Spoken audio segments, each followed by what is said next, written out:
వెళ్ళినట్లయితే మనోరమం గారు మీరు ప్రార్థించండి.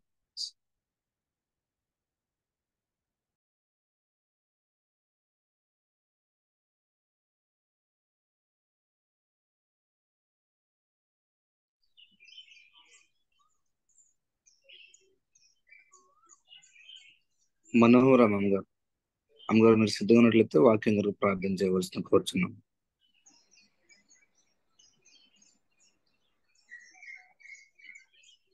ఒకవేళ సిద్ధంగా లేనట్లయితే ఎవరు జీవక్క మీరు ఎవరు పెట్టారు. ఎవరు బాలసోమపాష గారంట అన్మ్యూట్ చేసుకున్నారు. అయ్యగారు గుడ్ మార్నింగ్ అయ్యగారు. ప్రెసిడెంట్ అండి. గుడ్ మార్నింగ్ అండి. Praise Lord. చేస్తున్నాడు అమ్మగారు మీరు ప్రేర్ చేయండి. అమ్మగారు మనోరమం గారు ప్రార్థన చేస్తున్నానండి. మహాపరిశుద్ధుడు, ప్రేమ గల తండ్రి, దయగల నాయన, ఈ పరిశుద్ధ దినాన్ని మాకు అనుగ్రహించావు ప్రభా. నీకు వేలాది వందనాలు, స్తుతులు, స్తోత్రాలు. ఈ ఉదయకాల సమయంలో ప్రభా నీ యొక్క విశ్వాసులతో కలిసి కొద్దిసేపు ఈ విధముగా నాయన నీ సన్నిధిలో గడపడానికి నువ్వు మాకు ఇచ్చినటువంటి గొప్ప అవకాశమును బట్టి నీకు వేలాది వందనాలు, స్తుతులు, స్తోత్రములు చెల్లిస్తున్నాము నాయన. ఎక్కడ ఇద్దరు ముగ్గురు కూడి ఉంటారో వారి మధ్య నేను ఉంటానని సెలవిచ్చిన దేశయానికి వందనాలని సన్నిధిని మాకు అనుగ్రహించండి ప్రభా. మరి ఈ సమయంలో ఇంతవరకు ఎంతో మంది బిడ్డలు ప్రభా విజ్ఞాపన ప్రార్థనలు చేశారు. ఆ బిడ్డలు బట్టి నీకు వేలాది స్తుతులు, స్తోత్రములు చెల్లిస్తున్నాము నాయన. అలాగే నాయన నీ వాక్య పఠనంలో నీవు తోడుగా ఉండి మంచి వాక్యమును మాకు వినిపింప చేశావు. మరి అనేక మంది బిడ్డలు పాటలు పాడుతూ నిన్ను స్తుతించడానికి నువ్వు అవకాశం ఇచ్చావు. ప్రతి బిడ్డను యొక్క నాయనా నీవు చూస్తున్న దేవుడవు ప్రభా. నాయనా నీకు వేలాది వందనాలు. ఇంత మంచి సమయాన్ని మాకు అనుగ్రహించావు. మా జీవితం ఇందులో పాల్గొనడానికి మాకు అవకాశం ఇచ్చావు. నీకు వందనాలు. ప్రతిరోజు నీ దివ్య వాక్యంతో మమ్మల్ని నింపుతున్నావు ప్రభా. ఆ వాక్యం వల్ల మా జీవితంలో మాకు ఎంతో ఆదరణ వస్తుంది ప్రభా. మరి ఆ వాక్యము ద్వారా ప్రభా ఎన్నో ఆత్మీయ మేలులు పొందుతున్నాం. అందును బట్టి నీకు వేలాది వందనాలు, స్తుతులు, స్తోత్రాలు చెల్లిస్తున్నాం ప్రభా.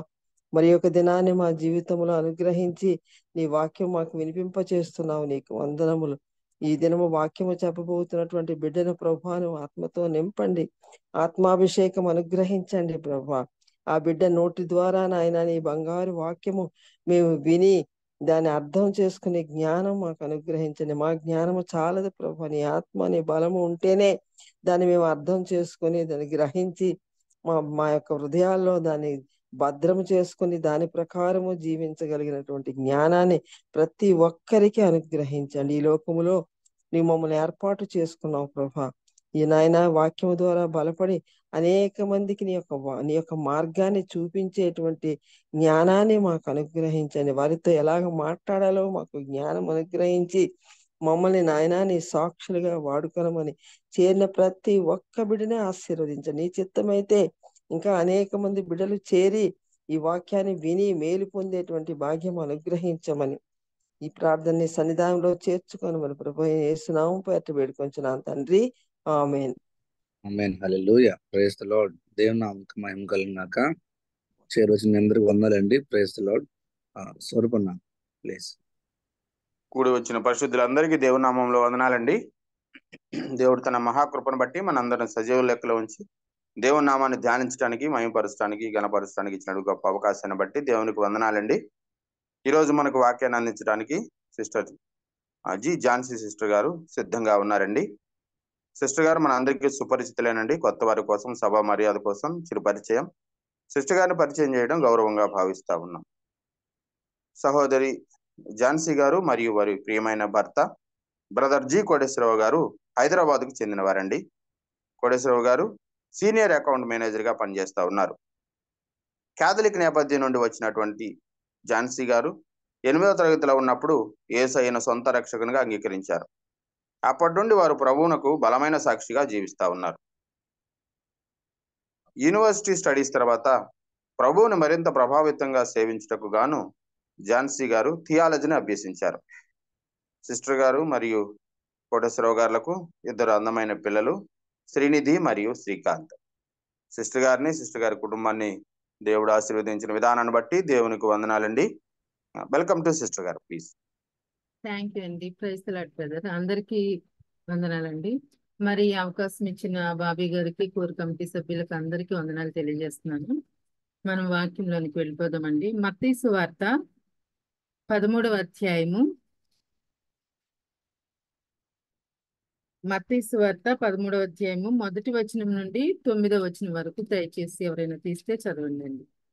ప్రైజ్ లార్డ్ సిస్టర్ గారు. Praise Lord. ఆ దినమందు యేసు ఇంటి నుండి వెళ్లి సముద్ర తీరమున కూర్చుండెను. బహుజన సమూహములు తన ఎదుకు కూడి వచ్చినందున ఆయన దోణి ఎక్కి కూర్చుండెను. ఆ జనులందరూ ధరిని నిలిచి ఉండగా ఆయన వారిని చూచి చాలా సంగతులను ఉపమాన రీతిగా చెప్పెను. ఎట్లనగా, ఇదిగో విత్తువాడు విత్తుటకు బయలు వెళ్ళెను. వాడు విత్తుచుండగా కొన్ని విత్తనములు త్రోవ పక్కన పడెను. పక్షులు వచ్చి వాటిని మృంగివేసెను. కొన్ని చాలా మన్ను లేని రాతి నేలను పడెను. అక్కడ మన్ను లోతుగా ఉన్నందున అవి వెంటనే మొలిచెను గాని సూర్యుడు ఉదయించినప్పుడు అవి మాడి వేర్లేనందున ఎండిపోయెను. కొన్ని ముండ్ల పొదలలో పడెను. ముండ్ల పొదలు ఎదిగి వాటిని అణిచివేసెను. కొన్ని మంచి నేలను పడి ఒకటి 100 గాను, ఒకటి 60 గాను, ఒకటి 30 గాను ఫలించెను. చెవులు గలవాడు వినుగాక అని చెప్పెను. ఆమేన్. Thank you sister. మరి యేసు ప్రభు పరలోక రాజ్యానికి సంబంధించి 12 ఉపమానాలు చెప్పారండి. యేసు ప్రభు ఉపమానాలు ఎందుకు చెప్తున్నారు, ఎందుకు చెప్పాల్సి వచ్చిందంటే, యేసు ప్రభు యొక్క బోధలు మనందరికి తెలుసు. ఆయన ఏం చేస్తారు, ప్రతిదీ ఒకటి చూపించి ఇది ఎలా ఉంటది అని చెప్పేవాళ్ళు. అంటే వాళ్ళకి అందుబాటులో ఉన్న వాటిని చూపించి మరి వాళ్ళకి చెప్తా ఉండేవాళ్ళు ఉపమానాలు. ఇప్పుడే ఫర్ ఎగ్జాంపుల్ ఆకాశ పక్షులను చూడండి అని చెప్పేవాళ్ళు. ఒక చెట్టుని చూస్తే ఆ చెట్టు గురించి ఒక ఉపమానం చెప్పేవాళ్ళు. దేన్ని చూసినా సరే వాళ్ళకి అర్థమయ్యే రీతిలో భూలోకంలో ఉన్న వాటిని ఉదాహరణగా చూపిస్తూ యేసు ప్రభు చక్కగా బోధించేవాళ్ళు. ఆయన మంచి బోధకుడండి. మరి అట్లాగే ఆ పొలాలను చూడండి అని వాటిని చూపిస్తూ చక్కని పాఠాలు నేర్పించేవారు. ఆయన చెప్పే 12 ఉపమానాలు కూడా పరలోక రాజ్యానికి సంబంధించినవండి. అయితే ఒక్కో ఏరియాలో ఒక్కో విధంగా చెప్పారు. ఫర్ ఎగ్జాంపుల్ గా చూసుకుంటే కొన్నేమో సముద్రపు ఒడ్డున, గలిలయ సముద్రపు ఒడ్డున అంటే బీచ్ లో చెప్పిన ఉపమానాలు ఉన్నాయి. కొన్నేమో ఒలీవల కొండ మీద చెప్పిన ఉపమానాలు ఉన్నాయి. కొన్నేమో కపెర్నహూములో చెప్పారు. అంటే ఈ 12 ఉపమానాలను ఆయన వేరు వేరు చోట్ల చెప్పారు. మనకు తెలుసు యేసు ప్రభు శిష్యులు 12 మంది ఉన్నారు. వాళ్ళు ఎవరు అంటే ఎక్కువ శాతం జాలర్లు, అంతగా జ్ఞానం లేనివారు, పాండిత్యం లేనివారు. మరి దేవుడు వాళ్ళకి ఇప్పుడున్న టెక్నాలజీ వాళ్ళకి అప్పుడు అందుబాటులో లేదండి. అలాంటి వారిని దేవుడు ఎందుకు ఏం చేస్తున్నాడు, వాళ్ళకి ట్రైనింగ్ ఇస్తున్నాడు. ఇచ్చి రాబోయే రోజుల్లో వాళ్లే కదండి యేసు ప్రభు సువార్తను మోసుకెళ్ళేది. ఇప్పుడు ఇంకా యేసు ప్రభు 3.5 సంవత్సరాలే ఆయన సువార్త చెప్పారు. తర్వాత తన శిష్యులు చెప్పాలి. అందుకని వాళ్ళని ఏం చేస్తున్నాడంటే ట్రైన్ అప్ చేస్తున్నారు అనమాట. నేను వెళ్ళిపోయిన తర్వాత మీరు వాక్యాన్ని ఇలా చెప్పాలి, ఇలా చెప్పాలని చక్కగా వాళ్ళకి ట్రైనింగ్ ఇస్తున్నారండి. చక్కగా ఎలా ఇస్తున్నారంటే ఉపమానాలు చెబుతూ, ఉపమానాల ద్వారా వాళ్ళకి జ్ఞానాన్ని, పరలోక రాజ్యాన్ని గురించిన మర్మాలని చెప్తూ బోధిస్తూ ఉన్నారు. చుట్టూ ఉన్న ప్రజలు ఏమంటున్నారు మనకు తెలుసు కదా. ఈ శిష్యులను చూసి వీళ్ళు మనతో ఉన్నవారే కదా, జాలర్లే కదా, వీళ్ళకి ఇంత జ్ఞానం ఎక్కడి నుంచి వచ్చిందని ఆశ్చర్యపోతున్నారు. వాళ్ళకి తెలియదు కదా ట్రైనింగ్ ఇచ్చింది ఎవరు, యేసు ప్రభువే ట్రైనింగ్ ఇచ్చి ఈ లోకంలోనికి తన శిష్యుల్ని పంపించారు. ఆ సంగతి వాళ్ళకి తెలియదు. లోకానికి, శాస్త్రులకు, పరిసయ్యులకు ఎవరికీ తెలియదండి. మరి వీళ్ళు జాలర్లు, అంతగా చదువుకొని వాళ్ళు, అయినా దేవుడు వారికే ట్రైనింగ్ ఇస్తున్నాడు, శిష్యులుగా చేసుకుంటున్నాడు. యేసు తన పుట్టిన సంగతి కూడా ముందుగా ఎవరికి తెలియపరిచాడండి, గొల్లలకు కదా. వాళ్ళు ఆ వార్తను ప్రచురం చేశారు. చిన్న చిన్న వారి ద్వారా, చిన్న చిన్న వస్తువుల ద్వారా మనం ఇదా అనుకుంటాం, ఈ మనిషి అనుకుంటాం, కానీ వాళ్ళ ద్వారానే దేవుడు తన సువార్తను ప్రకటించడానికి ఇష్టపడతాడండి. మరి ఉపమానాల ద్వారా చెప్తే ఏంటి, మనుషులకి ఈజీగా అర్థమవుద్ది. అందుకని ఆయన ఉపమానాలను ఎంచుకున్నాడు. ఎలా అంటే భూలోకంలో ఉన్న వాటితో పోల్చి ఉపమానాలు చెప్తున్నాడు. ప్రస్తుతానికి మన దృష్టి అంతా ఈరోజు దేని మీద, పరలోక రాజ్యం మీద. పరలోక రాజ్యాన్ని మనం ఎవ్వరూ చూడలేదండి.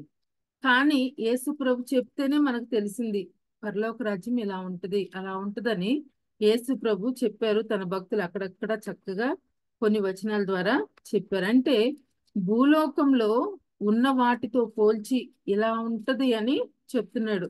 ఆ అయితే అట్లా చెప్పటం వల్ల మనకు తెలుస్తుంది. అంటే మనకు ఒక వస్తువు కనిపించదు, ఆ వస్తువు కనిపించదు, తెలీదు.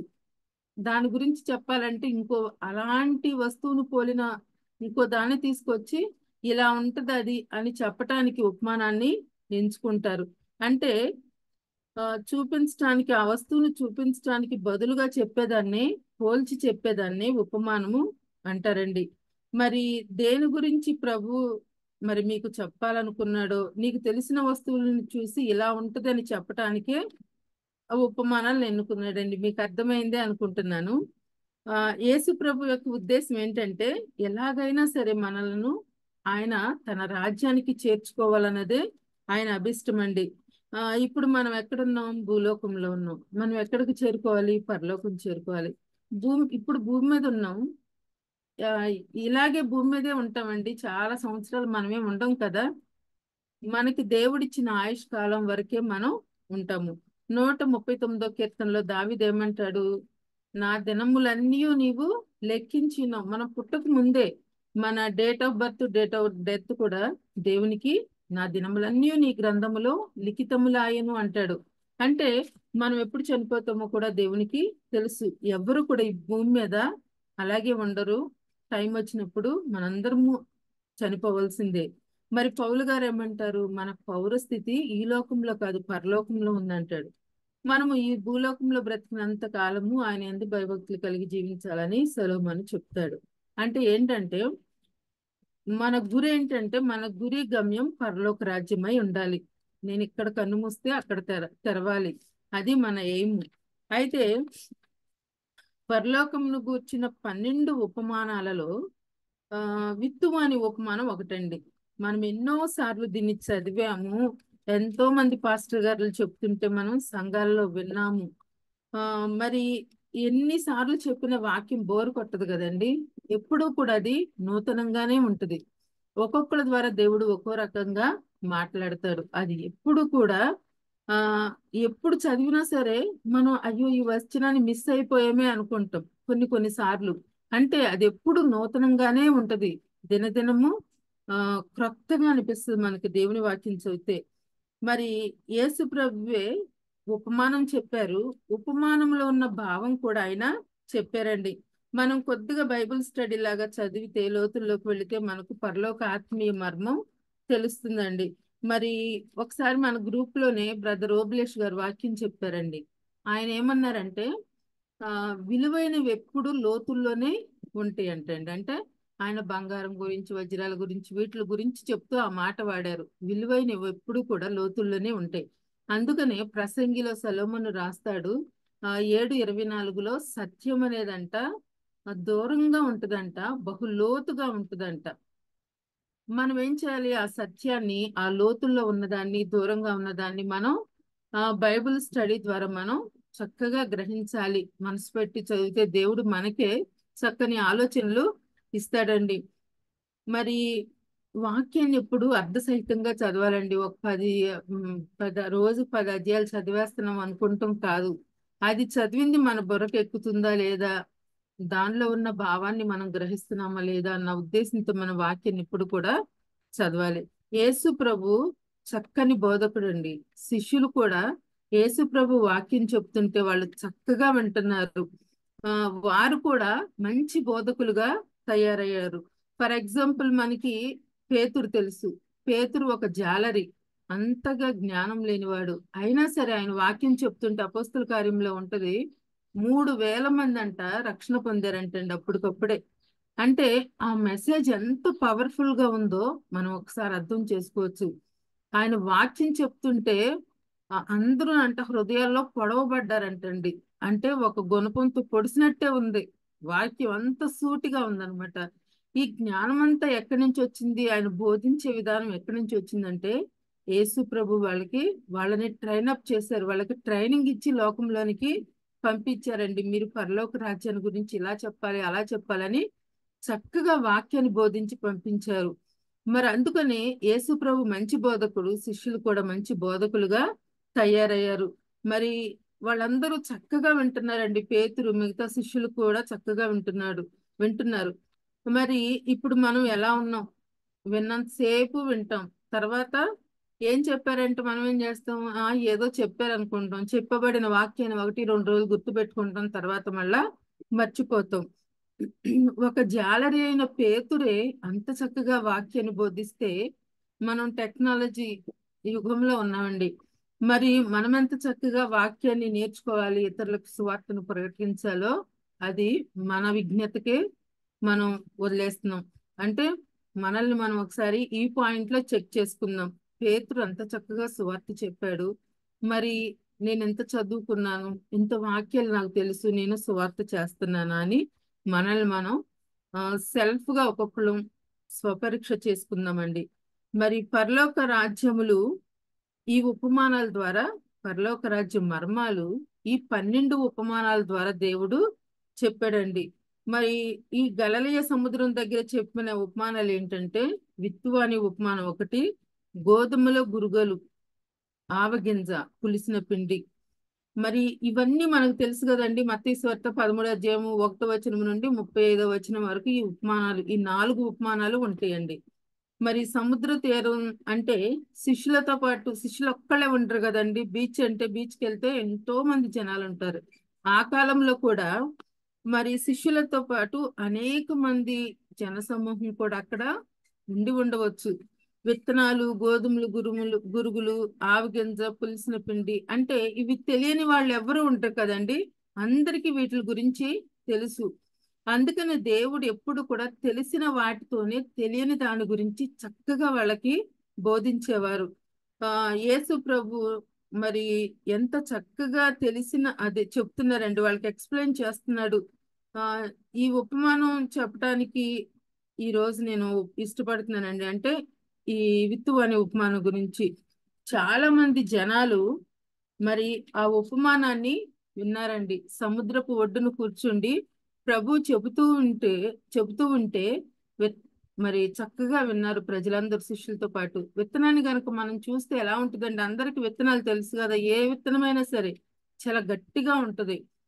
మరి విత్తనము మనం భూమిలో పాతి పెట్టినప్పుడు ఏమవుద్ది? అది మొలకొస్తుంది. మనం దాన్ని పట్టుకున్నప్పుడు గట్టిగా ఉంటది, అందులో ప్రాణం ఉందా, జీవం ఉందా అనిపిస్తుంది. కానీ దానిలో అంతర్లీనంగా జీవం ఉంటుందండి. దేవుడు ఈ ఉపమానం ద్వారా ఏం చెప్తున్నాడంటే, ఓ ప్రజలారా వినండి, విత్తనం గట్టిగా ఉంటుంది, దానిలో జీవం ఉంది. కానీ అది భూమిలోకి వెళ్ళిన తర్వాతే అన్ని పరిస్థితులు అనుకూలంగా ఉన్నప్పుడు మాత్రమే ఆ విత్తనంలో నుండి జీవం బయటకు వస్తుంది అని చెప్తున్నాడు. అలాగే నా వాక్యం కూడా అలాంటిదే అని చెప్తున్నాడు. భూమిలోనికి విత్తనం వెళ్ళటం అంటే ఏంటి?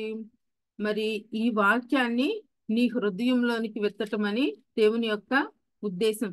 ఆ విత్తనంలో నుండి జీవం ఎలా వచ్చిందో మరి వాక్యంలో కూడా జీవం ఉంది. కాబట్టి నీ హృదయంలో నుండి వెళ్ళిన వాక్యం బయటకు రావాలి, శాఖోపశాఖలుగా వృక్షంలాగా ఫలించాలి అన్నదే దేవుని ఉద్దేశం అండి.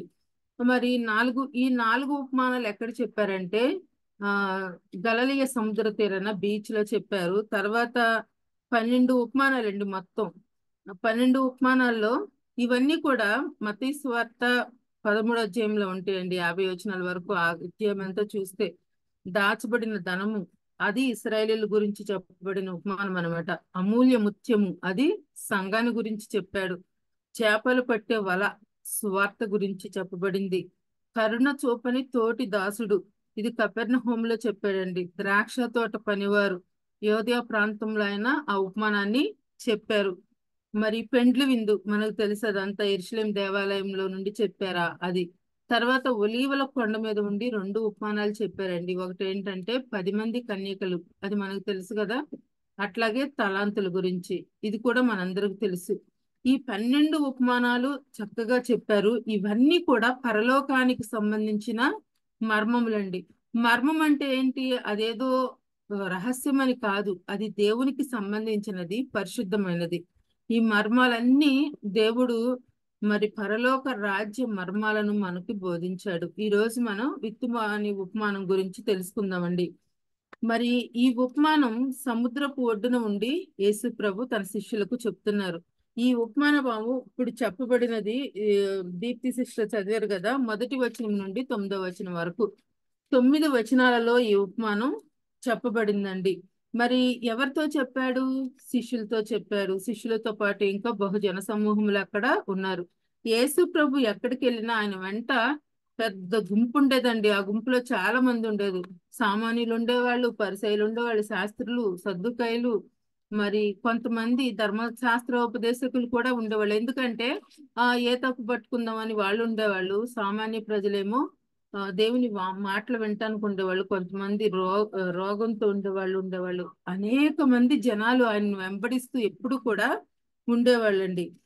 మరి ఆయన ఈ వాక్యాన్ని చెప్తున్నారు. ఒక చక్కగా విత్తనాన్ని తీసుకొని దానిని పరలోక రాజ్యంతో పోల్చి చెప్తున్నాడండి. 13వ అధ్యాయము మొదటి 2 వచనాలు దయచేసి ఒకసారి చదవండి. ఆ దినమందు యేసు ఇంటి నుండి వెళ్లి సముద్ర తీరమున కూర్చుండెను. బహుజన సమూహములు తన యొద్దకు కూడి వచ్చినందున ఆయన దోణి ఎక్కి కూర్చుండెను.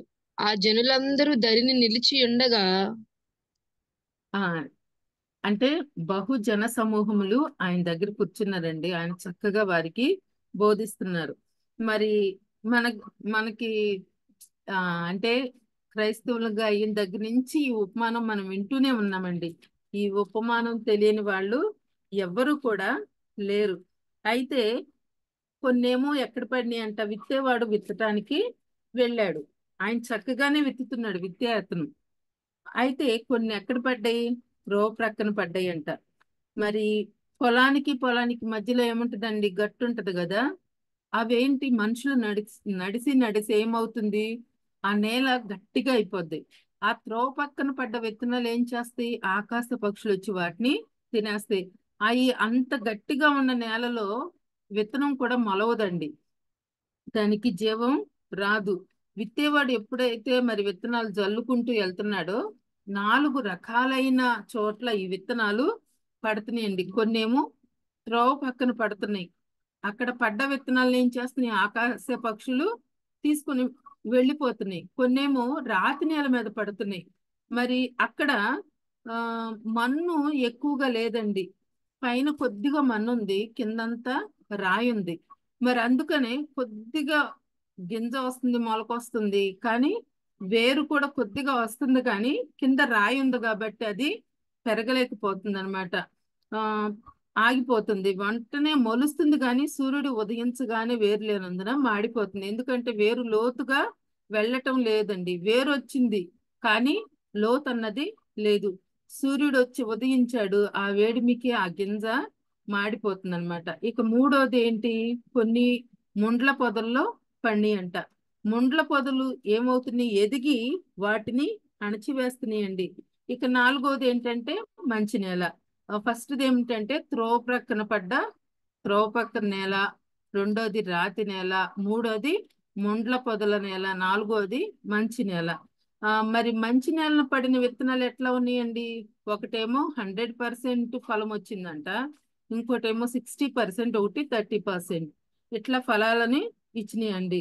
ఇక్కడ మనం గమనించాల్సింది ఏంటంటే మరి విత్తనం మంచిది, నేల మంచిది. ఏది?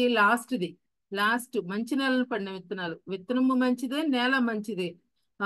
కానీ వాటి యొక్క ఫలాలు ఎలా ఉన్నాయి అంటే కొంతమందికి ఏమో 100% పండిని, కొంతమందికి 30% పండిని. ఎందుకు అట్లాంటివి వచ్చినాయి అంటే మనం ముందుకెళ్తున్నప్పుడు మనం చూద్దామండి. ఫస్ట్ నేలేమో త్రోవ పక్కన పడ్డాయి, ఆకాశ పక్షులు తినేసాయి. 2వ నేలేమో రాతి నేల, మన్ను లోతుగా లేదు, అవి ఎదగలేకపోయినాయి. 3వ నేల ముండ్ల పొదలు, ఆ విత్తనం కూడా ఎదగలేదు. ముళ్ళ పొదలు ఎక్కువగా మొలిచి ఏం చేసినాయి? ఆ విత్తనాన్ని, ఆ మొక్కని అణిచివేసినాయండి. 4వ నేల మంచి నేల, కానీ ఫలాలు మాత్రం డిఫరెంట్ గా వచ్చినాయి. విత్తనం సేమే, నేల సేమే, 2 మంచివే, కానీ డిఫరెన్స్ ఎందుకు వచ్చిందంటే సమస్య ఎవరిదంటే విత్తనానిది కాదు, నేలది కాదు, సాగు చేసేవాడిదే. బాగా కష్టపడిన వారికి 100% ఫలం వచ్చిందండి. కొద్దిగా తక్కువ కష్టపడ్డ వారికి 60% వచ్చింది. ఇంకా కొద్దిగా తక్కువ కష్టపడిన వారికి 30% వచ్చింది. అంటే ఇది ఇది ఇప్పుడు చదవబడిన ఉపమానం అండి. ఇక్కడ 4 రకాల నేలలను మనం చూసాము. 18వ వచనం నుండి 23వ వచనం వరకు ఆ యొక్క ఉపమానానికి సంబంధించి దేవుడే చక్కని క్లారిఫికేషన్ కూడా ఇస్తున్నాడండి.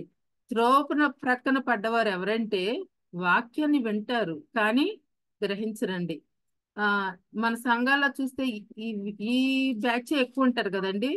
అందరూ వస్తారు చర్చికి, అందరి హృదయాల్లోకి వాక్యం వెళ్ళిపోదండి, వెళ్ళదు కదా. అందరూ చెవులతో వింటారు. మరి ఇందాక చదవబడిన వాక్యంలో 13వ అధ్యాయము 9వ వచనంలో ఏముంది? చెవులు గలవాడు వినుగాక అని చెప్పాను. అంటే వినే చెవులు మనకి ఉండాలండి. వాక్యాన్ని వినే వాళ్ళు ఎక్కువ మందే కానీ గ్రహించేవారు తక్కువ మంది అండి. ఆ మరి సండే కొంతమంది ఏంటి, సండే ఈరోజు చర్చికి వెళ్ళాలి కాబట్టి చర్చికి వెళ్తారండి. మరి వాక్యం చాలా బాగుంది అంటారు, అయితే బయటకు వెళ్ళిన తర్వాత అన్నీ మర్చిపోతారు. వారి జీవితం వాళ్ళదే. ఈ వర్తమానం నా కోసమే అంటారు కానీ ఆ ఏం చెప్పారు మాత్రం వాళ్ళకి 2 రోజులు అవ్వగానే ఆ ఒక్క రోజు గుర్తుంటదేమో, తర్వాత వాళ్ళు మర్చిపోతారండి. అంటే వాళ్ళు మనసు పెట్టి వాక్యాన్ని వినరు, ఆత్మచేత వాక్యాన్ని వాళ్ళు గ్రహించరండి. ఆ ఈ ఈ బ్యాచ్ చర్చిల్లో సంఘాలలో ఎక్కువ మంది మనకి కనిపిస్తూ ఉంటారు. ఎవరొచ్చినా రాకపోయినా వాళ్ళు వస్తారు. చర్చికి రావటం మాత్రం కంపల్సరీ వస్తారండి. కానీ వింటారు, గ్రహించరు. అతని హృదయం ఎలాంటిదంట? త్రోవ ప్రక్కన పడిన విత్తనం లాంటిది. ఆకాశ పక్షులు వచ్చి ఏం చేస్తే ఆ విత్తనాలని, ఆ జల్లిన విత్తనాలని, అసలే పడిందే త్రోవ ప్రక్క, అసలే గ్రహించట్లేదు. ఆ ఆ లోపల అట్లా పడిన సీడ్స్ ని వెంటనే ఆకాశ పక్షులు వచ్చి తినివేస్తున్నాయి అంటండి. మరి విని గ్రహించని వాడు, వాడి దగ్గరికి ఎవరు వస్తున్నారు? సాతాను వస్తాడు. అంటే ఆకాశ పక్షులు సాతాను లాగా. అంటే సాతాను వచ్చి వాళ్ళలో విత్తబడిన ఆ మాటలను కూడా సాతాను వచ్చి ఎత్తుకుపోతాడండి. విత్తబడిన దాన్ని ఎత్తుకొని పోవును. అందుకనే నీలో ఉన్న వాక్యాన్ని సాతాను ఎత్తుకొని పోకుండా చాలా జాగ్రత్తగా చూసుకోవాలి. తర్వాత 20వ వచనంలో ఏముంటది? రాతి నేలను పడిన విత్తనం. ఇదంతా నేను చెప్పింది కదండి, యేసు ప్రభువే. 20వ వచనం దయచేసి చదువుతారండి, 13, 20. రాతి నేలను విత్తబడిన వాడు వాక్యము విని వెంటనే సంతోషంతో దాన్ని అంగీకరించువాడు. ఇక్కడేంటి? రాతి నేలను వినేవాడు ఆ వాక్యము ఎట్లా వింటాడంట? సంతోషంతో వింటాడంట. అలాంటి వారు ఏమనుకుంటారు? అబ్బా, ఈ రోజు దేవుడు నాతోనే మాట్లాడాడు, ప్రభు నాతో మాట్లాడాడు, నేను వెళ్ళాను, దేవుడు కరెక్ట్ గా సూటిగా నాతోనే మాట్లాడాడు అని చెప్తా ఉంటారంట. మరి అతనిలో ఏంటి? వేరు లేదంట. వేరు లేనందున మట్టి కొద్దిగా ఉంది, ఎక్కువ లేదు, కింద రాయి ఉంది. అందుకని అదేంటి, ఆ కిందకి వేరు వెళ్ళనందున కొంచెం కాలమే అది వాక్యం ఉంటుందండి. అతని భక్తి కొద్ది రోజులే ఉంటది, తన భక్తి. వీళ్ళందరూ విచిత్రమైన వాళ్ళండి. ఎందుకంటే వాక్యం నిమిత్తము ఆ కింద లైన్లో ఉంటదండి. 21వ వచనం చదువు. అయితే అతనిలో వేరు లేనందున అతడు కొంతకాలం నిలుచును గాని వాక్యము నిమిత్తము శ్రమ అయినను హింస అయినను కలుగుగానే అభ్యంతరపడును. వీళ్ళు ఎట్లాంటి వాళ్ళండి? రాతి నేలను పడిన విత్తనం ఎలాంటిదంట? సంతోషంతో వాక్యాన్ని అంగీకరిస్తారు. ఫస్ట్ అతనేమో వాక్యాన్ని వింటాడు గాని గ్రహించడు. ఇతనైతే కొద్దిగా గ్రహిస్తాడు, నా కోసమే చెప్పబడిందని గ్రహిస్తాడు, ఆ సంతోషంతో వాక్యాన్ని స్వీకరిస్తాడు. కానీ అదేంటంట, ఆ అభ్యంతర పడతాడంట. దేనికి అభ్యంతర పడతాడు? చిన్న హింస రాగానే, కొంచెం శ్రమ వస్తే చాలు, హింస వస్తే చాలు అభ్యంతర పడిపోతాడండి. మరి రాతి నేలను పడిన వాడి భక్తి ఎలా ఉంటదంట? కొంతకాలమే భక్తి చేస్తాడండి. మరి మనం ఎలా భక్తి చేయాలి? ప్రతి దినము కూడా భక్తిని మనం సాధకం చేసుకోవాలి. తిమోతితో పౌలు అంటాడు కదా, ఆ సాధకం అంటే ప్రాక్టీస్ చేస్తా ఉండాలి మన భక్తిని. స్టెఫను ముందు మరణం ఉందండి. మరణం ఉన్న, హింస ఉన్న తన భక్తిని మాత్రం ఆయన వదులుకోలేదు. అంటే ఇక్కడున్న రాతి నేలను పడిన విత్తనం అది ఎలా ఉందంటే, కొద్దిగా శ్రమ వస్తే ఆ భక్తిని వదిలేస్తున్నారు జనాలు. అట్లాంటి వాళ్ళుగా మీరు ఉండొద్దని దేవుడు చెప్తున్నాడు.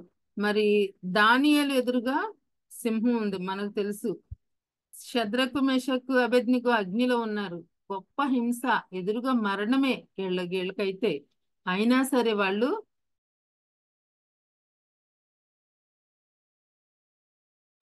పోతే మా ప్రాణం పోతే పర్వాలేదు అని వాళ్ళు భక్తిని మాత్రం ఎక్కడా కూడా వదులుకోలేదండి.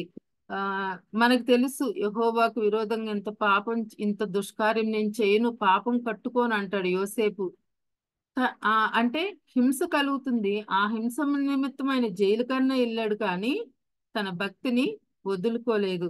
మరి అభ్యంతర పడలేదు ఆయన. మరి ఈ కాలంలో కొద్దిగా దేవుని నిమిత్తం చిన్న నింద, శ్రమ వస్తే మనం తట్టుకోలేకపోతున్నాము, ఎదుర్కోలేకపోతున్నామండి. మరి ఎందుకంటే ఇదంతా వేరు లోతుగా లేదు. ఆత్మీయంగా మనం లోతైన స్థలాలలోకి వెళ్ళలేకపోతున్నాం. కాబట్టే మనం అభ్యంతర పడిపోతున్నారు చాలా మంది. మరి ఇక్కడే ఉంటది మత్తయి సువార్తలోని కొండ మీద ప్రసంగం చెప్తూ యేసు ప్రభు ఏమంటారంటే, నీతి నిమిత్తం హింసింపబడు వారు ధన్యులు, పరలోక రాజ్యము వారిది అంటాడు. అంటే మనం నీతి నిమిత్తం హింసింపబడాలంట. మనం చేసిన తప్పుల నిమిత్తం హింసపడటం కాదు, కానీ నీతి నిమిత్తం మనం హింసింపబడితే పరలోకాన్ని దేవుడు మనకి స్వాస్థ్యంగా ఇస్తాడండి. మళ్ళీ 11, 12 వచనాలు కూడా చూసుకుంటే, నా నిమిత్తం జనులు మిమ్మల్ని హింసించి, నిందించి, దూషణ మాటలు పలుకున్నప్పుడు మీరు సంతోషించి గంతులు వేయుడి, పరలోకంలో మీకు ఫలం కలుగుద్దని దేవుడు చెప్తున్నాడు. అంటే ఆ హింస అనేది మనకి ఏం చేస్తుంది? పరలోక రాజ్యాన్నే ఇస్తుందండి. మనకి తెలుసు మణిపూర్ లో వాళ్ళు ఎంతగా హింస పొందారో. వాళ్ళందరూ చనిపోయిన వాళ్ళందరూ ఎక్కడ ఉంటారండి? దేవుని దగ్గర, ఆ పరలోక రాజ్యంలోనే ఉంటారు వాళ్ళు. మరి ఇక మూడవ వాడు ఎలా ఉంటాడంట? 22వ వచనంలో అది కూడా చదవండి. ముండ్ల పొదలలో వెత్తబడిన వాడు వాక్యము వినువాడే గాని ఐహిక విచారమును ధనమోహమును ఆ వాక్యమును అణిచివేయును గనుక వాడు నిష్ఫలుడవును. ఇక్కడ మూడవ వ్యక్తి ముండ్ల పొదలలో ఆ విత్తనం పడిందండి. వాక్యాన్ని వింటాడు, అయితే అది కూడా ఎలా వచ్చిందంటే, ఆ విత్తనం ముండ్ల పొదల్లో పడింది, అది ఎదిగింది, మొక్క ఎదిగింది, వేరు కూడా వెళ్ళిందండి. నేల మంచిదే, కానీ ఐహిక విచారాలు, ధనమోసం అనేవి వచ్చంట అణిచివేస్తాయంట. కాబట్టి అతను నిష్ఫలుడు అవుతాడు. మరి ఐహిక విచారాలు అంటే ఏంటి? ఎప్పుడు కూడా కొంతమంది నా భవిష్యత్తు ఏంటి అయ్యో అని ఆలోచిస్తూ ఉంటారు. నా ఫ్యూచర్ ఏంటి, నా కుటుంబ పరిస్థితి ఏంటి, ఇంకా ఇల్లు కట్టుకోలేదు, బ్యాంకులో బ్యాలెన్స్ లేదు, మరి సమాజంలో గుర్తింపు లేదు, గౌరవం లేదు, నా పిల్లల భవిష్యత్తు ఏంటి, నా జీవితంలో ఫలింపు లేదు, నేను డెవలప్ అవుతాను అందరికన్నా, మరి నాకేంటి కష్టాలు, జీవితం గురించిన బాధలు, అప్పులు, ఇవన్నీ కూడా అనవసరమైన బాధలు, చింతలు, మరి ఇవన్నీ కలిగి ఐహిక విచారాలతో ఉంటాడండి. మరి ఇవన్నీ ఏం చేస్తాయి అంట? ఆ మొక్క ఎదగకుండా అణిచివేస్తాయి అంటండి ఐహిక విచారాలు. ఎప్పుడు దేవుడు ఏమన్నాడు? దేనిని గురించి మీరు చింతపడవద్దు, మీ చింత యావత్తు నా మీద వేయండి అంటాడు. అయితే మనం ఏం చేస్తాం? ప్రార్థనలో దేవునికి అప్పగిస్తాము, కానీ మనం వెనకాల చింతపడుతూనే ఉంటాం. ఇది జరుగుద్దా లేదా, ప్రార్థన చేసాను జరుగుద్దో లేదని మళ్ళా మనకి వెనకాల అదొక బాధ, చింత మనకు ఉంటానే ఉంటదన్నమాట. అందుకనే యేసు ప్రభు ఏమంటున్నాడు మత్తయి సువార్తలోని, ఆకాశ పక్షులను చూడండి, ఆ విత్తవు వడకు పోయేవు, దేవుడు వాటిని పోషిస్తున్నాడు కదా, అట్లా పోషించే నేను నిన్ను పోషించలేనని దేవుడు అడుగుతున్నాడు. అంటే ఐహిక విచారాలు మనం కలిగి ఉంటే మనలో వాక్యం ఉండకుండా సాతాను ఏం చేస్తాడు? ఆ ఐహిక విచారంలో మనలో పెట్టి మనలో ఉన్న కొద్దిపాటి వాక్యాన్ని అణచివేస్తాయి అన్నమాట ఐహిక విచారాలు. ఇంకోటి ఏంటి? ధనమోసం. ధనం ఏం చేస్తుందంటండి? మోసం చేస్తుందంట. అట్లాగే మనం ప్రార్థన చేసే అంశాలలో ఎక్కువ శాతం 75% ధనానికి సంబంధించిందేనండి. అంటే ఏదైనా ల్యాండ్కి సంబంధించింది కావచ్చు, జాబ్ లో జీతం సరిగ్గా రావట్లేదని కావచ్చు, ఏదైనా సరే కానివ్వండి. మనం ఆర్థిక అవసరాల కోసమే 75% ప్రేయర్స్ చేస్తూ ఉంటాము. మరి ప్రభు దేవుడు డబ్బు ఆ, అంటే అది డబ్బు అనేది తప్పని దేవుడు ఎప్పుడూ చెప్పలేదండి. ధనాపేక్ష తప్పని చెప్పాడు. అది సమస్త కీడులకు మూలం అని చెప్పాడు. నీ ధనం ఎక్కడ ఉంటుందో నీ హృదయం కూడా అక్కడే ఉంటుంది. ఎందుకంటే ధనం ఎప్పుడు కూడా మనుషుల్ని మోసం చేస్తుందండి. ఒకసారి ఒక యవనస్తుడు వచ్చాడు, యేసు ప్రభుని ఏమంటున్నాడు, సద్బోధకుడా, నేను నిత్య జీవానికి వారసుని అవ్వాలంటే ఏం చేయాలి అన్నాడు. అన్నప్పుడు యేసు ప్రభు డైరెక్ట్ గా ఆయన హృదయంలోకే చూశాడండి. చూసి ఏమంటున్నాడు, ఆయన హృదయం దేంతో నిండిపోయింది? ధనంతో నిండిపోయింది. ఈ యేసు ప్రభు ఏమన్నాడు, నీ ధనాన్ని అమ్మి పేదలకు ఇచ్చి నువ్వు నన్ను వెంబడించన్నాడు. మరి అతనేమైపోయాడు? అభ్యంతరపడి వెళ్ళిపోయాడు. మొహం చిన్నబుచ్చుకొని, ఆ మాట విని చిన్నబుచ్చుకొని వెళ్ళిపోయాడు. అతని ధనం అతన్ని మోసం చేసింది, పరలోకానికి వెళ్ళకోకుండా చేసిందనమాట. మరి అందుకనే మనం ధనం విషయంలో చాలా జాగ్రత్తగా ఉండాలండి. ధనమోసం అనేది ఎలా ఉంటదంటే ముళ్ళుగా మారుతుందంట. ముళ్ళుగా మారి అణిచివేస్తుందంట. ఏది? ధనమోసం, ఐహిక విచారాలు ముళ్ళుగా మారుతాయి. మరి చాలా మంది ధనవంతులను చూసి ఏమనుకుంటారు, అబ్బా నేను ఆ పొజిషన్ లో ఉంటే బాగుండేది అనుకుంటారు. కానీ దేవుడు ఎవరికి ఎంత ఇవ్వాలో దేవుడికి తెలుసండి. దయచేసి నన్ను ఉన్నవాడిని చేసే ప్రభు అని మన ప్రార్థనలు అలా చేయటానికి, మరి ఆత్మీయంగా ఉన్న వాళ్ళు అట్లా ప్రార్థన చేయరండి. మాకు డబ్బు వచ్చేయాలి, నేను ఈ ఏరియాలో నేను ఈ కోటీశ్వరుడుగా ఉండాలి, ఇట్లాంటి ప్రేయర్స్ ఆత్మీయంగా మనం చేయకూడదు. మనకి ఎంత ధనం అవసరమో దేవుడు మనకి ఇస్తాడు. ధనాపేక్ష మనకి ఉండకూడదని దేవుని యొక్క ఉద్దేశం. మరి ధనవంతులు దేవుని రాజ్యంలో ప్రవేశించడం కంటే ఒంటె సూది బెజ్జంలో దూరటమే సులభం అని చెప్తాడు. అంటే ధనాపేక్ష, ధనము మనుషుల్ని మోసం చేస్తుంది, ఎదక్కోకుండా అణిచివేస్తుంది. అది ఒక ముళ్ళులాగా ఉంటుందని దేవుడు ముందుగానే చెప్పాడండి. ఒకవేళ మనుషులు ఎప్పుడు కూడా ధనాపేక్షే కలిగి ఉంటారు. ఒకవేళ మనం పుట్టక ముందే మన పేరెంట్స్ ని మనం సెలెక్ట్ చేసుకోవాలంటే ప్రతి ఒక్కళ్ళు ఏ అనిల్ అంబానీనో టాటా బిర్లానో ఇట్లా వీళ్ళని సెలెక్ట్ చేసుకుంటారు వాళ్ళ కడుపును పుట్టాలని. అవకాశము, ఆ ఆప్షన్ దేవుడు మనకు ఇవ్వలేదు కాబట్టి మనం నార్మల్ గా ఉన్నామండి. దేవుని చిత్తంలో మనం ఎలా ఉండాలో ఆయన ముందుగానే నిర్ణయిస్తారు. ధనం మీద వ్యామోహంతో మనం ఉండకూడదు. ఎప్పుడు కూడా ఆ ధనం మనల్ని మోసం చేస్తానే ఉంటది. మరి అట్లాగే దేవుడు చెప్తాడు, అంటే ఆ ధనం నీకు ముళ్ళుగా మారి నీకు ప్రమాదాన్ని తీసుకువస్తుంది, నా దగ్గరికి కూడా రాకుండా చేస్తుంది అని దేవుడు అంటున్నాడు. అందుకని మనం ధనం గురించి అదే పనిగా ప్రార్థన చేయాల్సిన అవసరం లేదు. మనం చక్కగా కష్టపడి సంపాదించిన ఆ జీతంతోనే మీరు తృప్తి పొందండి అని ఒక చోట ఉంటది. మనం ధనాన్ని మాత్రం, ధనం విషయంలో అది మన కాళ్ళ కింద ఉండాలంట. ధనం ఎప్పుడు కూడా దాన్ని మనం నెత్తి మీద పెట్టుకోకూడదు అంటారు. ఈ మాట చెప్తుంటే నాకు ఒక సందర్భం గుర్తొస్తుంది. ఒక ఆమె చర్చికి రావటం మానేసిందంట చాలా నెలలు. వాళ్ళ పాస్టర్ గారు కనిపించి, ఏంటమ్మా నువ్వు చర్చికి రావట్లేదు అంటే, అయ్యా నా జీవనోపాధికి ఏమీ లేదు, నేనేం చేయాలో అర్థం అవట్లేదు, చేతిలో ఏమి రూపాయి లేదు, మీరు ప్రార్థన చేయండి అయ్యా నేను వస్తాను చర్చికి అని చెప్పి చర్చికి రావటం వారం వారం వస్తుందంటండి. వస్తుంటే పాస్టర్ గారు ప్రార్థన చేశారు, ప్రభా ఆమెకి ఏమీ లేదంట జీవనోపాధి, మరి జీవనోపాధి దయచేయండి అని ప్రార్థన చేస్తే ఎలాగలో ఒక పాడి గేదెను దేవుడు ఆమెకి అనుగ్రహించాడండి. ఆమె ఏం చేస్తుందంటే ఆ పాలు తీసి అమ్ముకొని చక్కగా జీవనం సాగిస్తుంది. అయితే ఇక ఈ ధ్యాసలో పడిపోయి ఆమె చర్చికి రావటం మానేసిందంటండి. అయితే ఆ పాస్టర్ గారు మళ్ళా కనిపించి, ఏంటమ్మా చర్చికి రావటం మానేసామంటే, ఏంటయ్యా ఆ దేవుడిచ్చిన గేదె వల్ల నేను రాలేకపోతున్నాను, మరి దాన్ని మేపటము, పాలు పెంచటం, అమ్ముకోవటం ఇదే సరిపోతుంది నాకు, ఈ గేదె నాకు అడ్డంగా అయిపోయింది అయ్యా అని చెప్పిందంటండి. అయితే ఆ పాస్టర్ గారు అన్నారంట, సరే అమ్మా అని చెప్పి ఈ వారం అయితే నువ్వు చర్చికి రా అని చెప్పారంట. అయితే ఆమె వెళ్ళిందంటండి. వెళ్తే ఆయన ఏం ప్రార్థన చేశారంట పాస్టర్ గారు, ప్రభా ఏమి ఇదివరకు చక్కగా చర్చికి వచ్చింది, జీవనోపాధి కోసమని నీ దగ్గర ప్రార్థన చేయటానికి వచ్చింది. ఇప్పుడు నువ్వు జీవనోపాధి దయచేసిన తర్వాత చర్చికి రావటం మానేసింది. నువ్వు ఇచ్చిన ఆ గేదె ఆమెకు అడ్డంగా ఉందంట, దాన్ని తీసేయి ప్రభు, అడ్డంగా ఉన్న ఆటంకాన్ని తీసేయి అని ప్రార్థన చేశారంటండి పాస్టర్ గారు. అప్పుడు ఏమైందంట, ఒక ఆ ట్రాక్ మీద ఆ గేదె వెళ్తుంటే ట్రైన్ గుద్దేసింది, పోయింది.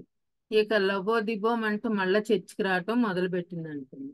అంటే ఆమె ఏం చేసింది, డబ్బులను చూసుకుంది, ఆ పాలు అమ్మితే వచ్చిన డబ్బులను చూసుకుని ఆమె మోసపోయింది అనమాట. ఆమె దగ్గర ఉన్న ధనం ఆమెని మోసం చేసింది. ధనము 99% మోసం చేస్తుందండి మనుషుల్ని. అందుకని దేవుడు ఏమంటున్నాడు, ఐహిక విచారాలు ధనమోసము అవి నీకు ముళ్ళుగా మారి నిన్ను అణిచివేస్తాయి, అందుకనే వాటి జోలికి నువ్వు వెళ్ళొద్దు అని చెప్తున్నాడు. మనకు లేచిన దగ్గర నుంచి ఐహిక విచారాలేనండి, ధనం మీద వ్యామోహము, ఈ రెండు మనకి పోవు. ఎందుకంటే లోతుగా వేరు వెళ్ళలేదు కాబట్టి, ముళ్ళ పొదలలో వాక్యం పడింది కాబట్టి అవే మనల్ని డామినేట్ చేస్తున్నాయి. అందుకని మనం ఒకసారి చెక్ చేసుకుందాం, మనది ఏ నెలో మనం ఒకసారి చెక్ చేసుకుందామండి. మరి మంచి నేలను పడిన విత్తనం, ఇక 4వది మార్కు సువార్త 4వ అధ్యాయము 8వ వచనం ఒకసారి చదవండి.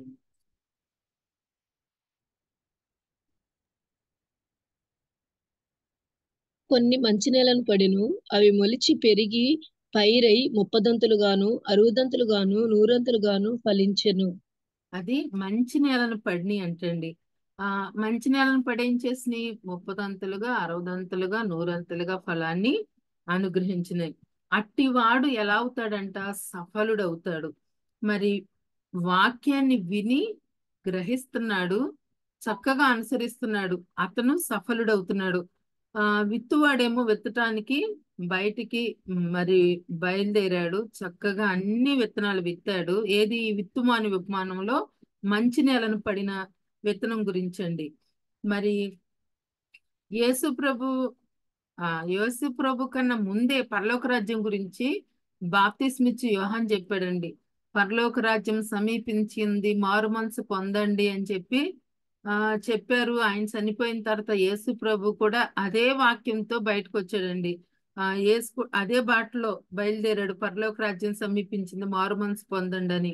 మరి యేసు ప్రభు తన శిష్యుల్ని తయారు చేసినప్పుడు 70 మంది శిష్యులు కూడా ఉన్నారు కదండి, వాళ్ళని కూడా ఇద్దరిద్దరినిగా అటు ఇటు పంపిస్తూ మీరు పరలోక రాజ్యాన్ని గురించి చెప్పండి అని మత్తయి 10:7 ఉంటుందండి. మరి అట్లాగే పరలోక రాజ్యం గురించే మీరు చెప్పండి అని చాలా ప్రాముఖ్యత పరలోకానికి దేవుడు ఇచ్చాడండి.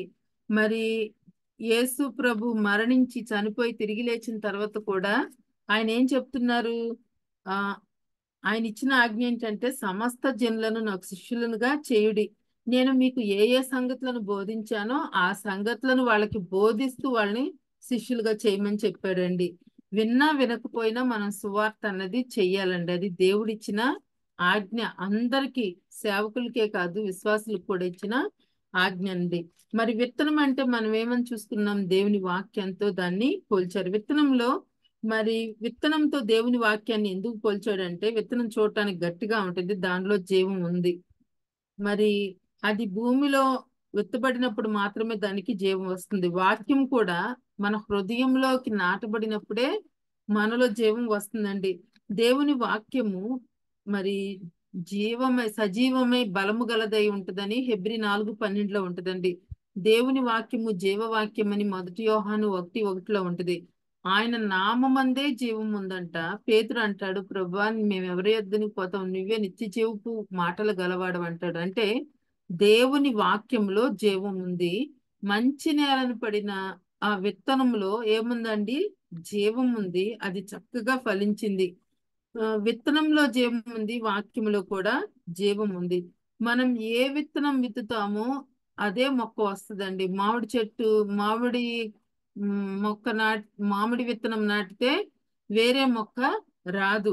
మరి అలాగే ఏ పువ్వులు పుయ్యాలో ఏ కాయలు కాయాలో ఆ విత్తనంలో ఉన్న ఆ జన్యు సంబంధమైనవే జన్యు పరంగా ఆ జీన్సే వస్తాయండి. మామిడి విత్తనం నాటితే చింత చెట్టు అది రాదు కదా. మనం ఏమి విత్తుతామో ఆ మొక్కే వస్తుంది. అంటే ఆ, మన హృదయము ఎలా ఉండాలంటే చక్కగా వాక్యము చేత విత్తబడి, అంటే సజీవమైన ఈ వాక్యం మనలో విత్తబడినప్పుడు ఆ మరి ఒక మొక్క వచ్చింది అనుకోండి, దానికి పువ్వులు పోస్తే తర్వాత కాయలు కాస్తాయి. కాయపోతే ఏమవుతుంది? మనకి తెలుసు కదా దేవుడు ఉపమానం. అయ్యా ఇంకా ఒక సంవత్సరం చూడండి అని బ్రతిమలాడతాడు తోటమాలి. అట్లా అంటే కాయలు కాయని స్థితిలో మనం ఉంటే దేవుడు దాన్ని లక్ష్యం చేయడు. మనం ఏం చేయాలి? ఫలాలు ఇవ్వాలి. అందుకనే ఆ ఆ ఫలాలు కూడా మనం, అంటే వాక్యం మనలో విత్తబడినప్పుడు మనలో ఫలాలు కనిపించాలండి. అంటే ఎలా కనిపిస్తాయి అని ఆ ఫలాలు మనం గమనించాలంటే, దేవుని స్వభావము మనలోకి వచ్చేస్తుంది. మనం క్రీస్తు స్వారూప్యంలోనికి ఎదగాలండి. అంటే చాలా ఉన్నాయి వాక్య రెఫరెన్స్లు. దేవుని స్వభావంలో మనం పాలివారం అవ్వాలన్నదే దేవుని యొక్క ఉద్దేశం అని పౌలు తన పత్రికల్లో రాస్తా ఉంటాడండి. అది ఆ బీజము మనలో ఉన్న బీజం. ఏం బీజం అది? దైవ బీజము, సాతాను బీజం కాదు. దైవ బీజమే మనలో ఉండాలి. ఆ ఫలాలే మనం ఫలించాలి. మనం చర్చికి వెళ్తున్నాం, వాక్యం వింటున్నాం, ప్రార్థన చేస్తున్నాం అంటే ఎలా మారాలండి? మనం దేవునిలాగా మారాలి. మన పక్కన వాళ్ళు మనల్ని చూసి వీళ్ళ అంతకు ముందు ఎట్లా ఉన్నారో సేమ్ బాప్తీసం తీసుకొని ప్రార్థనకి వెళ్తున్నా సరే వాళ్ళ స్థితిగతులు మారలేదంటే దేవుని నామానికి అవమానం, మన సాక్ష్యం సరిగ్గా లేదని అర్థం అండి. మనం మారాలి. మన ఫలాలు ఇతరులకు కనిపించాలి. చెట్టుకి కాయలు కాస్తే అందరికీ కనిపిస్తాయి కదండి. అదేమి చెట్టు దాచుకోదు. అంటే ఇండైరెక్ట్ గా కూడా మన ఫలాలు ఇతరులు చూస్తారు. అందుకని మత్తయి సువార్త 5లో అంటాడు కదా, ఆమ్, లోకంలో మీ క్రియలు కనిపించాలి అని ఉంటది. మరి ఎవడైనా నువ్వు దీపం వెలిగించి మంచం కింద కొంచెం కింద పెట్టడు గాని దీపస్తంభం మీదనే పెడతాడు. అంటే మన క్రియలు ఇతరులకు కూడా కనిపించాలి. మన ఫలాలు ఇతరులకి కనిపించాలండి. దైవ స్వరూపము మరి మనలో ఏర్పడాలి. అంటే దేవుని స్వరూపము, క్రీస్తు స్వారూప్యము. పౌలు అంటాడు కదా, ఎందుకనగా తన కుమారుడు అనేక సహోదరులలో జ్యేష్ఠుడగినట్లు దేవుడు ఎవరిని ముందుగా ఎరిగేనో వాడు తన కుమారునితో సారూప్యము గలవాడగుటకు వారిని ముందుగా నిర్ణయించానంటాడు. ఇంకో చోట రాస్తూ గల్తీలో, నా పిల్లలారా క్రీస్తు స్వరూపము మీ అందు ఏర్పడే వరకు మీ విషయమై నాకు ప్రసవేదన కలుగుతుంది అంటాడు. అంటే ఆ మనము దేవుని పిల్లలంగా దేవుని ఫలాలు ఫలించాలి. ఆ ఫలాలు ఇతరులకు కనిపించాలి. ఆ అయితే దేవుడు ఇక్కడ పొలాన్ని మానవ హృదయంతో పోల్చాడండి. మానవ హృదయం అంటే ఈ 4 పొలాలు 4 హృదయాలకు సంబంధించినవి అండి. మొదటి హృదయం ఏంటి? త్రోవ పక్కన ఉంది ఆ హృదయం. ఫలం లేదు. వీరికి సాతానికి ఎక్కువ సంబంధం ఉంటదండి. ఫలాలు ఫలించని చెట్టు సాతానుతో ఎక్కువ కనెక్షన్ ఉంటుంది. ఇట్లాంటి వాళ్ళకి లోకంతో కనెక్షన్ ఎక్కువ. మరి కాండం లేదు, ఫలం లేదు. అయితే రెండో హృదయం ఏంటంటే చాలా మన్ను లేని రాతి నేలన పడిన హృదయం. అంటే 4 నేలలు 4 హృదయాలతో సమానం కాబట్టి మరి చాలా మన్ను లేదు. వేరుంది దానికి. అంటే కింద రాయి ఉంది కాబట్టి లోతుగా వెళ్ళట్లేదు. కాండము లేదు, ఫలము లేదండి. వేరు మాత్రమే కొద్దిగా ఉంది. సూర్యుడు ఉదయించగానే అది కూడా పోయింది. మూడోది ఏంటంటే ముండ్ల పొదల హృదయం. ఇది విత్తనం ఎదగకోకుండా 2 అడ్డుకుంటున్నాయి. ఆ 2 కూడా చెప్పాను. ఐహిక విచారాలు, ధనమోసము. ఈ 2 కూడా ఏం చేస్తున్నాయి? మూడో పొలంలో, మూడో హృదయంలో మరి ఆ 2 అణచివేస్తున్నాయి అన్నమాట. వేరుంది, కాండం ఉంది, కానీ మూడో దానికి కూడా ఫలం లేదండి. ఇక చివరి నేల, చివరి హృదయం ఏంటి? మంచి హృదయం. అది మంచి నేల. వేరుంది, కాండం ఉంది, ఫలం ఉంది. అందుకే అది మంచి హృదయం అనే వేరు అన్నమాట, నేల. మరి ఇప్పుడు క్వశ్చన్ ఏంటంటే, మీరు ఏ నేలకు సంబంధించిన వాళ్ళు? మనల్ని మనం ఒకసారి చెక్ చేసుకుందాం. మనం ఏ నేలకు సంబంధించిన వాళ్ళం? ఆకాశ పక్షులు వచ్చి తినేస్తున్నాయా? మరి వాక్యం విన్నప్పుడు బాగానే ఉంటున్నాం, ఎమోషనల్ గా ఫీల్ అయిపోతున్నాం, వింటాము, గ్రహిస్తున్నామా లేదా ఒకసారి చెక్ చేసుకోవాలి. ఒకవేళ సంతోషంతో వాక్యాన్ని అంగీకరిస్తూ దాన్ని విస్మరించే వారంగా ఉంటున్నామా, అదొకసారి చెక్ చేసుకోవాలి. ఐహిక విచారాలు గాని, ధనమోసం గాని మనల్ని మోసం చేస్తున్నాయా? అవే ముళ్ళైపోయి అణిచివేస్తున్నాయా? అది కూడా మనం ఒకసారి చెక్ చేసుకుందామండి. మార్కు సువార్త 4వ అధ్యాయము 9వ వచనంలో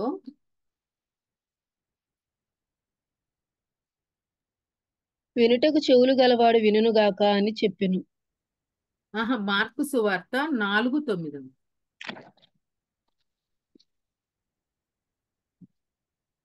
వినుటకు చెవులు గలవాడు వినుగాక అని చెప్పెను.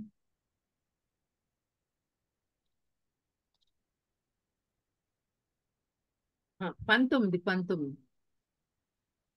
ఇతరులు ముండ్ల పొదలలో వెత్తబడిన వారు. వీరు వాక్యము విందురు గాని ఐహిక విచారములను, ధనమోసమును, మరి ఇతరమైన అపేక్షలను లోపల చొచ్చి వాక్యమును అణిచివేయుట వలన అది నిష్ఫలమగును.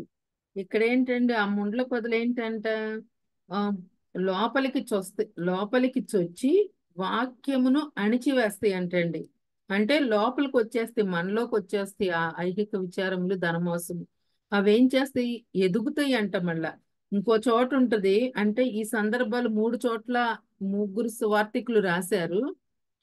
ఆ ముగ్గురు కూడా ఎలా రాశారంటే అవంట మంచి వాటితోనే ఎదుగుతాయి అంట. తర్వాత మొలుస్తాయి అంట. ముండ్ల పొదలు వాటిలో మొలిచి లోపలికి చొచ్చి ఇక అస్సలైన విత్తనాన్ని ఎదుక్కోకుండా చేస్తాయి అంటండి. మరి అందుకనే మనం చాలా జాగ్రత్తగా ఉండాలి. ఈ ముండ్లు అనేవి మన హృదయంలోకి రాకుండా చూసుకోవాలి. ఐహిక విచారములు ఇవి గాని. మంచి నేల, ఇక మంచి నేల గురించి లాస్ట్ గా మనం చూసుకుంటే అదేంటి, నేల మంచిదే, విత్తనం మంచిదే, కానీ 100% లో తేడా వచ్చిందండి. అంటే సాతాను ఈ మంచి నేల మీద కూడా పనిచేస్తున్నాడండి, మంచి హృదయం మీద. ఒక అతనికి 100 వచ్చినాయి, ఒక అతనికి 30 ఎందుకు వచ్చినాయి అంటే వాళ్ళల్లో నిర్లక్ష్య స్వభావం. చేయొచ్చులే, ఇవాళ కాకపోతే రేపు చేయొచ్చులే, సోమరితనం, నిర్లక్ష్యం, ఇట్లాంటివన్నీ పెట్టేసి ఆ నేల మంచిదే, విత్తనం మంచిదే కదా, మనం కష్టపడాల్సిన అవసరం ఏముంది, మంచి సంఘంలోకి వెళ్తున్నాం, మంచి వాక్యం వింటున్నాం, ఇంకా మనకు మించిన వాళ్ళు ఎవరు, ఇట్లాంటి ఆలోచనలని పెట్టేసి ఆ అభివృద్ధిని అనేది సాతాను తగ్గిస్తా ఉంటున్నాడండి. అందుకనే మనం చాలా జాగరూకత కలిగి జీవించాలి. గమనించాలి సాతాను వేసే ప్లాన్లు, అతను వేసే కుతంత్రాలన్నీ మనం గమనిస్తూ ఉండాలి. మంచి నేల అయినా సరే, విత్తనం మంచిదైనా సరే, మనం మాత్రం చాలా జాగ్రత్తగా ఉండాలండి. సోమరితనం, మరి నిర్లక్ష్యం, అజాగ్రత్త, నిరాశ, ఇవన్నీ సాతాను కలిగిస్తూ ఉంటాడు. మంచి నేల అయినా సరే మన అభివృద్ధి ఎప్పుడూ కూడా పెరుగుతూ ఉండాలండి. అంటే 30 అంతలు, 60 అంతలు, 100 అంతలు. కానీ క్రైస్తవులు ఫస్ట్ లో అలా ఉంటారు. రాను రాను ఏమవుద్ది, 100 అంతరాల పోయి 60కి వచ్చేద్ది, 60 అల్ల పోయి 30కి వచ్చేస్తుంది. మనం ఎదుగుతున్నామా, కిందకు వస్తున్నామా, అది కూడా మనం ఒకసారి చెక్ చేసుకోవాలి. కొంతమంది చూసామంటారు, వీళ్ళు ఫస్ట్ లో చాలా భక్తిగా ఉండేవాళ్ళండి, ఈ మధ్య డల్ అయిపోయారు, అంటే దిగిపోయారు, ఆత్మీయంగా తక్కువ స్థాయిలోకి వచ్చేసారని చెప్తా ఉంటారు. మనల్ని మనం ఒకసారి క్వశ్చన్ చేసుకుందాం. మరి ఎక్కడ పడ్డాము, ఎక్కడ వదిలేసావు ఆ భక్తిని జ్ఞాపకం చేసుకొని సరి చేసుకోమన్నదే దేవుని యొక్క ఉద్దేశం అండి. మంచి నేలగా ఉండాలి. నీ అభివృద్ధి ఎలా ఉంది, నీ నేల ఎలా ఉంది, లాస్ట్ అండి కన్క్లూషన్ 100% ఉండాలి. అందరికీ తేటగా కనిపించే విధంగా ఉండాలి. చివరిగా ఒక మాట అండి, యేసుప్రభు స్వయంగా తనే చెప్తాడు యోహాను సువార్త 15వ అధ్యాయంలో, మీరు ఫలించాలి, బహుగా ఫలించాలి, మీ ఫలము నిలిచి ఉండాలి. మరి మనం నిలిచి ఉండాలంటే, ఫలించాలంటే ఏం చేయాలి? అక్కడే యేసుప్రభు కూడా చెప్తాడు, నేను ఎవరి యందు నిలిచి ఉండునో, ఎవడు నా యందు నిలిచి ఉండునో వాడు బహుగా ఫలించును. మనం బహుగా ఫలించడం వల్ల లాభం ఏంటి అంటే, మీరు బహుగా ఫలించడం వలన పరలోకమందున్న నా తండ్రి మహిమపరచబడును. మనం ఎలా ఉండాలి? మంచి నేలను పడిన విత్తనంగా ఉందాము, బహుగా ఫలించుదాము, దేవుని నామానికి మహిమ తీసుకొచ్చే వారిగా ఉందాము. అట్టి కృపను దేవుడు మనందరికీ దయచేయను గాక. ఆమేన్. థ్యాంక్ యూ అండి. మరి ఈ అవకాశం ఇచ్చిన బాబీ గారికి, కోర్ కమిటీ సభ్యులకు, విన్న మీ అందరికీ కూడా వందనాలండి. థ్యాంక్ యూ అండి. Praise the Lord. హల్లెలూయా. దేవుని నామమునకు మహిమ కలుగుగాక. థ్యాంక్ యూ సో మచ్ అమ్మ ఫర్ ద వండర్ఫుల్ వర్డ్. నిజంగా వ్యక్తిగతంగా చాలా విషయాలు నేర్చుకున్నాము. విడిచిపెట్టవలసిన వాటిని, ఆ తర్వాత మనం కరెక్షన్ చేసుకోవాల్సిన వాటిని గురించి చక్కగా వివరించారు. బట్టి దేవునికి వందనాలు. దేవుడు నాతో మాట్లాడిన విధానం బట్టి దేవుని వందలు చెల్లిస్తున్నాము. సహవాసం జరుగుతున్నా మీకు హృదయపూర్వక వందనమ్మా. మరి ప్రార్థన చేసుకొని ముగించుకుందామండి. మన మధ్యలో తోట బాలస్వామి గారు అయ్యారు, మీరు సిద్ధంగా ఉన్నట్లయితే ముగింపు ప్రార్థన, పరలోక ప్రార్థన ఆశీర్వాదం ఇవ్వాలి గారు. అట్లాగే అయ్యారు. ప్రేమాస్వరూపుడు అయిన మా ప్రియ పరలోకపు తండ్రి, నీ ఘనమైన నామమును బట్టి నీకు వందనాలు, స్తోత్రాలు చెల్లిస్తున్నావు నైనా. ఈ ఉదయకాల సమయంలో నీ పరిశుద్ధ పాదముల చెంత చేరి తండ్రి అని పిలుచుకునేటువంటి భాగ్యాన్ని నువ్వు మాకు అనుగ్రహించినందుకు నీకు వందనాలు, స్తోత్రాలు చెల్లిస్తున్నావు నైనా. రాత్రి అంతా కూడా మాకు సుఖమైనటువంటి నిద్రను అనుగ్రహించి మా యొక్క ఆయుష్లో మరి యొక్క నూతనమైనటువంటి దినాన్ని నువ్వు పొడిగించినందుకు హృదయపూర్వకంగా నీకు కృతజ్ఞతాస్తుతులు చెల్లిస్తున్నాం. ఈ ఉదయకాల సమయంలో మాకు కావలసిన జీవాహారాన్ని నీ దాసురాలు గోడపట్టి ఝాన్సీ గారి ద్వారా మాకు నువ్వు అనుగ్రహించిన విధానం బట్టి నీకు వందనాలు, స్తోత్రాలు చెల్లిస్తున్నాం నాయన. విత్తబడినటువంటి వాక్యము మా అందరి హృదయాలలో నిండారుగా ఫలించున్నట్లుగా సహాయమును దయచేయండి. ఈ జూమ్ మీటింగ్ లో పాల్గొన్నటువంటి బిడ్డలందరినీ కూడా నీ కృపా బాహుల్యములుగా అప్పగిస్తున్నాం. దీనిని నిర్వహిస్తున్నటువంటి నీ యొక్క సేవకులందరినీ కూడా పేరు పేరున జ్ఞాపకం చేసుకోనండి. వారిని బలపరచండి, స్థిరపరచండి. ఇంకా అనేకులు ప్రభు ఆ యొక్క జూమ్ లో పాల్గొనడానికి మా వంతు కర్తవ్యంగా మేము కూడా ప్రభు వారికి తెలియపరిచి జాయిన్ అవడానికి నైనా ఇది మేము కూడా ప్రోత్సాహకరంగా ఉండడానికి సహాయమును దయచేయమని ప్రార్థిస్తున్నాం. దుష్టుడైనటువంటి అపవాదికి మా మీద అధికారం లేకుండా నువ్వే సహాయమును దయచేయమని ప్రార్థిస్తున్నాం తండ్రి. కృపదూపన్నయ్య కనికరించండి. నీ యొక్క సువార్త ప్రకటనకు నైనా ఆటంకములు కలగక ముందే నీ యొక్క సువార్త నైనా విరివిగా ప్రకటించబడడానికి సహాయమును దయచేయండి.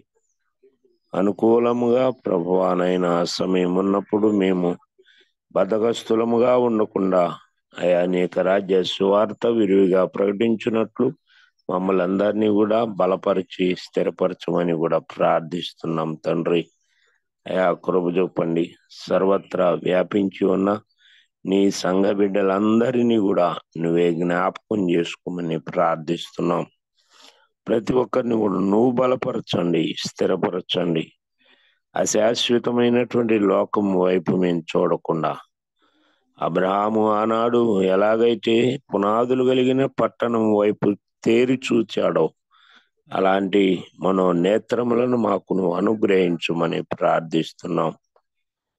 మాలో ఉన్నటువంటి నిర్లక్ష్యపు స్వభావాన్ని నాయన మేము విడిచిపెట్టడానికి సహాయమును దయచేయండి.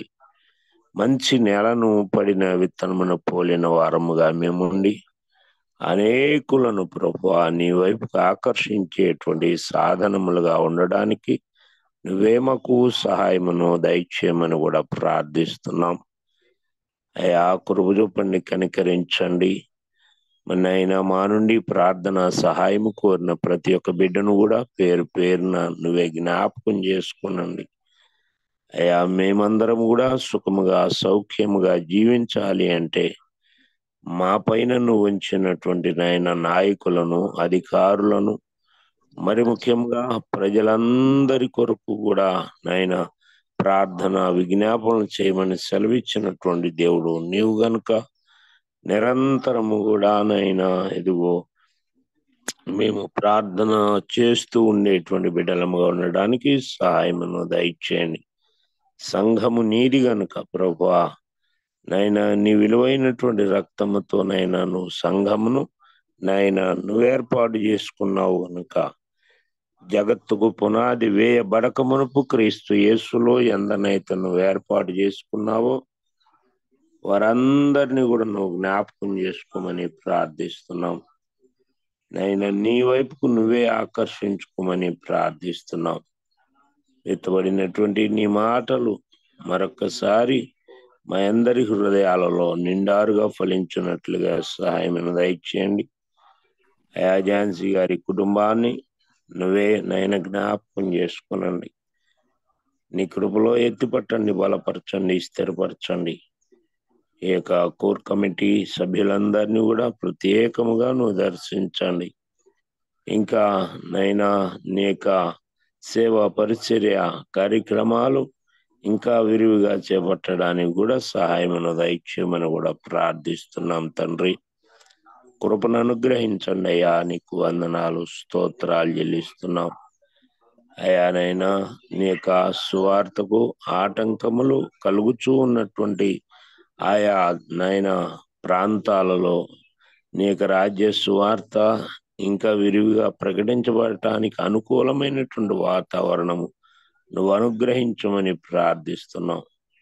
లోకం వైపు చూడకుండా, లోక ఆశల వైపు చూడకుండా, నీ వైపు, నీ శిలువ వైపు చూస్తూ నీ నిత్య రాజ్యానికి మేమందరం కూడా వారసులు మగునట్లుగా సహాయమును దయచేయమని ప్రార్థిస్తున్నాం తండ్రి. సహాయమును దయచేయండి అయా. నైనా ఈ ఉదయకాలపు దీవెనలతో నైనా మమ్మల్ని అందరినీ కూడా దీవించి ఆశీర్వదించమని, నైనా నీ యొక్క చిత్తమునే మేము నైనా గుర్తెరిగి దాని ప్రకారముగా ప్రవర్తించటానికి సహాయమును దయచేయండి. ఈ జూమ్ మీటింగ్ లో పాల్గొన్నటువంటి ప్రతి బిడ్డ కూడా ప్రభువా ఆధ్యాత్మికముగాను, ఆర్థికముగాను, ఆరోగ్యముగాను ఉండునట్లుగా సహాయమును దయచేసి నీ నామాన్ని ఘనపరుచుకొనమని మమ్మల్ని అందరినీ కూడా నీ కృపా బాహుల్యములుగా అప్పగించుకుంటూ మా ప్రభువును రక్షకుడును అయిన యేసుక్రీస్తు నామములో ప్రార్థించి స్తుతించి నీకే అప్పగించుచున్నాము తండ్రి. ఆమేన్. పరలోకమందున్న మా తండ్రి, నీ నామం పరిశుద్ధపరచబడును గాక, నీ రాజ్యము వచ్చును గాక, నీ చిత్తం పరలోకమందు నెరవేరుచున్నట్టు భూమి యందు నెరవేరును గాక. మా అనుదిన ఆహారం నేడు మాకు దయచేయండి. మా ఎడల అపరాధములు చేసిన వారిని మేము క్షమించి ఉన్న ప్రకారం మా అపరాధములను క్షమించండి. మమ్ము శోధనలోనికి తేక దృష్టి నుంచి తప్పించండి. ఎందుకనగా రాజ్యము, శక్తి, మహిమ నిరంతరము నీవై ఉన్నావు తండ్రి. ఆమేన్.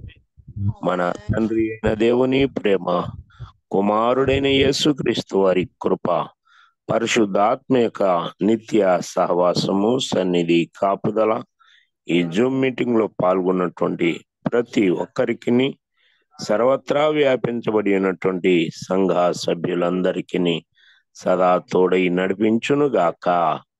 ఆమేన్. ఆమేన్. ఆమేన్. Praise the Lord. Amen. Amen. Hallelujah. Praise the Lord. Thank you so much అయ్య గారు. మరొకసారి సహవాసం తరపున ఝాన్సీ గుడిపట్టం వారికి కృతజ్ఞతలు తెలియజేస్తున్నామండి. చేరొచ్చిన మీ అందరికీ వందనాలు. చక్కని వాక్య సందేశాలన్నీ మనం ప్రతిరోజు రికార్డింగ్స్ అన్ని మనం వర్చువల్ గ్రూప్ లో కూడా పోస్ట్ చేస్తున్నామండి. డాడీ దాన్ని ప్రతిరోజు క్రమం తప్పకుండా పోస్ట్ చేస్తున్నారు. అలాగే యూట్యూబ్ లో కూడా అవైలబుల్ ఉన్నాయి, దయచేసి గమనించగలరు. చేరొచ్చిన మీ అందరికీ వందనాలండి. Have wonderful day. ప్రెసిడెంట్ అందరికీ థ్యాంక్ యూ ఆల్.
Johnson.